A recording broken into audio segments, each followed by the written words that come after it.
So many ways to take this. I'll try this avenue now, which is the distinction between an adornment and an embellishment. You think about an embellishment, it's like you're slapping something on something that isn't really in alignment with its nature. Like I think this phrase has gone out of fashion, but lipstick on a pig, probably not the best phrase in the world, but it kind of gets the point across in an easy way, which is like, well, there's nothing that you're not adorning this living creature by putting this lipstick. It's not bringing out anything that's already inherent in this living being.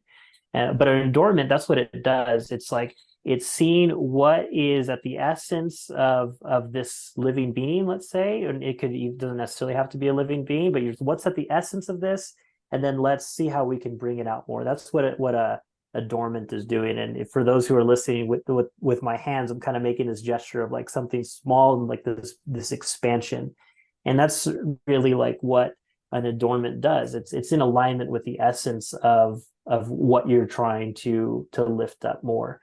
And so I use that distinction to talk about doing community work, because we can do community work as an embellishment, or we can do community work as an adornment.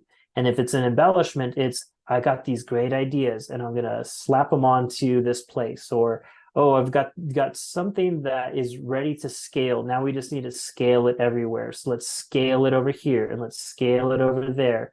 I got these best practices that we've learned from this place or that place. Let's apply these best. All of that is more on the embellishment side of the equation. Whereas at a point of what some people call epistemic humility, which is like saying like, I only have certain ways that I can know something, and I'm being humble about the fact that there's all kinds of ways to know something.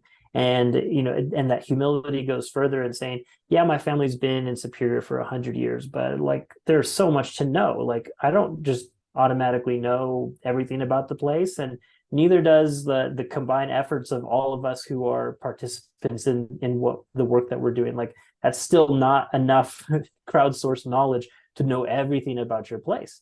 And you just really, it's unlimited, all the things that you can know about any place. So it's not so much to know everything and then do some work. It's more like try to find the through line, try to find the patterns that exist throughout all the various contexts that you might look at when we consider this place. So in Superior, we kind of have an idea that there's always a question, how big is here? And you can, thankfully with Superior, you can see it with the way that the mountains kind of frame in and create this like bowl or enclave of this whole place that you can even feel it when you're driving to or away from Superior. It's almost like there's a morphogenetic field over the place that you like enter into and exit out of, and like your nervous system can almost track the difference. So when you have that, you kind of have this hole in mind that you can see in your mind's eye, or actually just going outside and looking.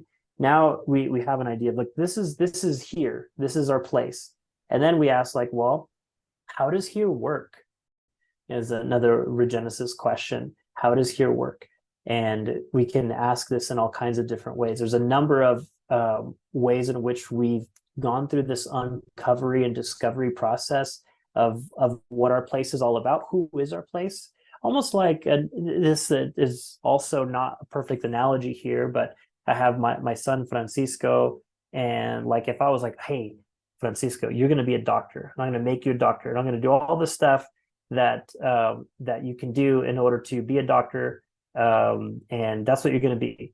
Not the right approach, right? The approach is like, well, who are you, Francisco? Like, what are your gifts? What's your essence? What's at your core? That's what we want to bring out more.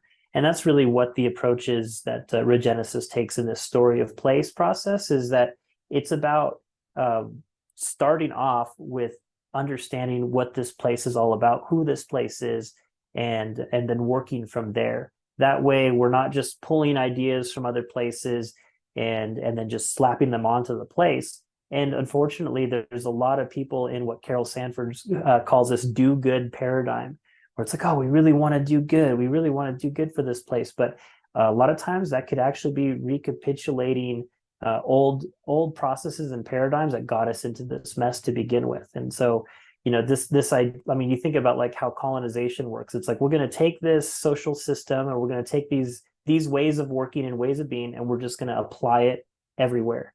And it's not that hard to see. If you think you have a good idea, I'm just going to apply it everywhere. You're almost doing the same thing. So this is a whole different approach